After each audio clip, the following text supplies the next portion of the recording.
Shalom saudara terkasih, salam jumpa bersama saya Amoy MSC dalam RSM pada hari Senin biasa, pekan yang ke-17. Selamat memulai pekan yang baru dan semoga pada pekan ini segala apa yang menjadi harapan-harapan Anda dapat tercapai, rencana-rencana dapat tercapai, dan tentunya semoga senantiasa diberikan kesehatan jiwa dan badan yang pantas agar apa yang kita lakukan sungguh memang tidak ada halangan yang berarti dan berjalan dengan baik, aman, lancar. Saudara, hari ini gereja Katolik memperingati Santo Ignatius dari Loyola. Kita ingat Santo Ignatius ini juga adalah pendiri Serikat Yesuit yang bagi kita di Indonesia, Romo-Romo Yesuit ini juga mengambil peranan yang sangat penting dalam sejarah perkembangan gereja, dalam pelayanan di tengah umat sampai dengan saat ini. Kita berdoa juga untuk mereka, semoga pelayanan mereka juga sungguh-sungguh dan senantiasa membawa banyak dampak bagi kehidupan baik para imam, biarawan-biarawati maupun umat yang dilayani.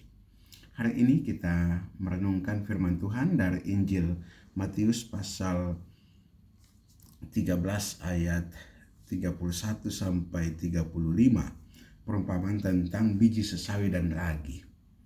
Yesus dalam perumpamaan tentang biji sesawi, dia katakan biji itu, sesawi itu ya, itu paling kecil ya. Biji itu paling kecil di antara segala jenis benih. Tetapi ketika ia bertumbuh akan menjadi besar dan bahkan cabang-cabangnya begitu besar sehingga dapat menjadi tempat bersarangnya burung-burung ya. Bisa bersarang pada cabang-cabangnya. Juga kerajaan sorga itu seumpama ragi yang diambil seorang perempuan dan diadukkan ke dalam tepung terigu 3 sukat sampai khamir seluruhnya ya. Dan Yesus mengajarkan pada banyak orang dalam perumpamaan supaya juga mengungkapkan hal-hal yang tersembunyi yang selama ini tidak diketahui bisa diketahui. Dan dari perumpamaan tentang biji sesawi dan ragi ini kita bisa melihat juga dalam kehidupan beriman kita. Kadang-kadang kita melakukan hal-hal yang kecil dan sederhana nampaknya. Tetapi hal itu punya dampak yang begitu besar. Bukan pertama-tama untuk kita, tetapi juga untuk orang lain yang mereka rasakan.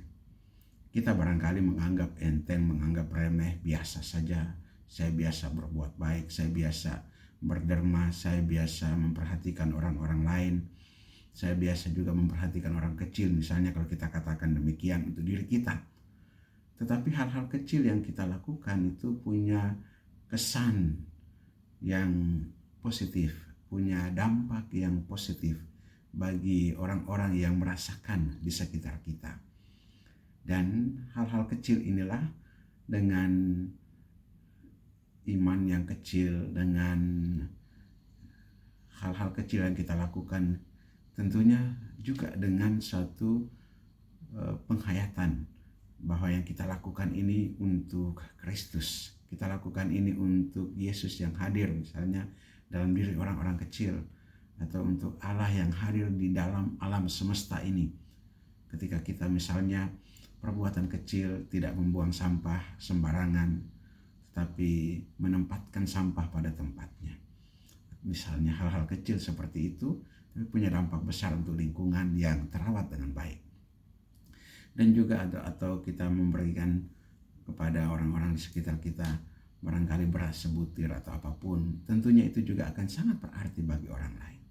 Semoga hal-hal kecil yang kita lakukan bukan untuk pertama-tama menunjukkan kita baik, tetapi lebih dari itu sebagai pengungkapan iman kita dan pelayanan kita kepada sesama. Marilah kita berdoa. Allah Bapa kekal dan kuasa, kami mengucap syukur dan berterima kasih kepadamu atas firman-Mu pagi ini yang memberikan peneguhan dan kekuatan iman bagi kami untuk terus melakukan hal-hal kecil yang berdampak besar dalam kehidupan bersama.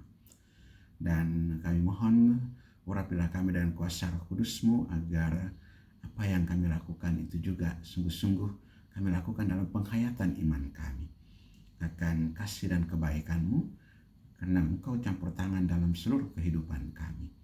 Terutama juga kami yang dalam keadaan lemah dan sakit, Tuhan tolonglah, kuatkan dan sembuhkanlah kami.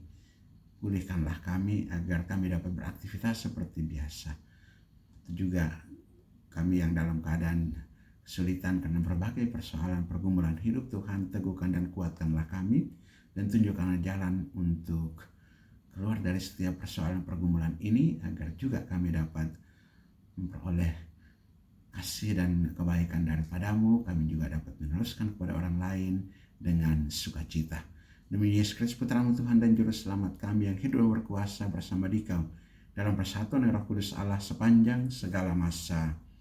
Amin. Berkat Allah yang Maha Kuasa turun dan tinggal atas saudara sekalian, Bapa dan Putra dan Roh Kudus. Amin.